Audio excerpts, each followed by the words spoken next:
Buenas tardes, queridos estudiantes. Antes que nada, vamos a iniciar esta clase con una pequeña frase, pues, para motivar el proceso. Pues bien, la frase dice, el primer paso para la superación personal es la confianza en uno mismo. Pues bien, esta frase lo que nos quiere dejar dicho es que debemos de confiar en nosotros mismos para así poder, debemos de creer en nosotros para así poder lograr todos nuestros objetivos y todo lo que nos propongamos. Pues, sin más preámbulos, vamos a darle inicio al tema correspondiente y el tema es el verbo to be. Primero que nada, quiero hacer un stop para ver qué ustedes han escuchado hablar sobre este tema o qué conocen sobre el verbo to be. Buenas tardes, mi nombre es Orangi.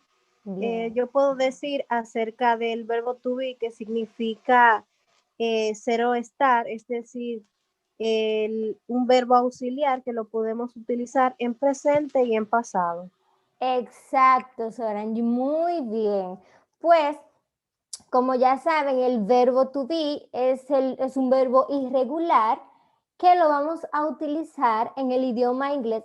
Es el verbo más importante en el idioma inglés y lo vamos a utilizar como auxiliar, así como también como el principal verbo. Pues este verbo es sumamente especial para este idioma y sin más preámbulo vamos a presentar.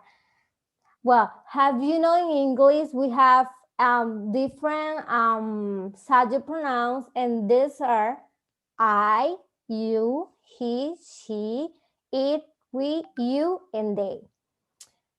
Estos pronombres van precedidos de un verbo.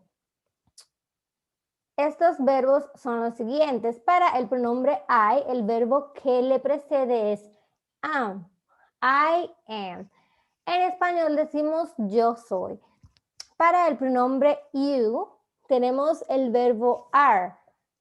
En español, tú eres.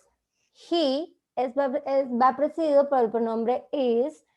En español, él es. También tenemos it, que va precedido del verbo is.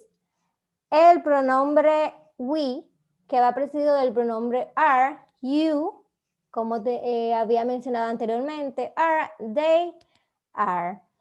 Pues bien, aquí tenemos unos ejemplos más claros sobre sobre el verbo to be. Cabe destacar también que existen contracciones, es decir, forma corta, así como también forma larga en el verbo to be. Tenemos el primer pronombre, que es I. Podemos decir I am, así como también am. Los dos son formas correctas, son formas formales, aunque la única diferencia es que tenemos una contracción y la otra que es forma larga. Pues bien, vamos a leer las siguientes oraciones. I am from Mexico. Pero también podemos decir I'm from Mexico. He is from Mexico. She is from Mexico. It is from Mexico. Así como también podemos mencionar la contracción en forma corta. He is from Mexico. She is from Mexico. And it's from Mexico. Y finalmente tenemos we are, you are, and they are from Mexico. Y también la forma corta, we're from Mexico, you're from Mexico, and they're from Mexico.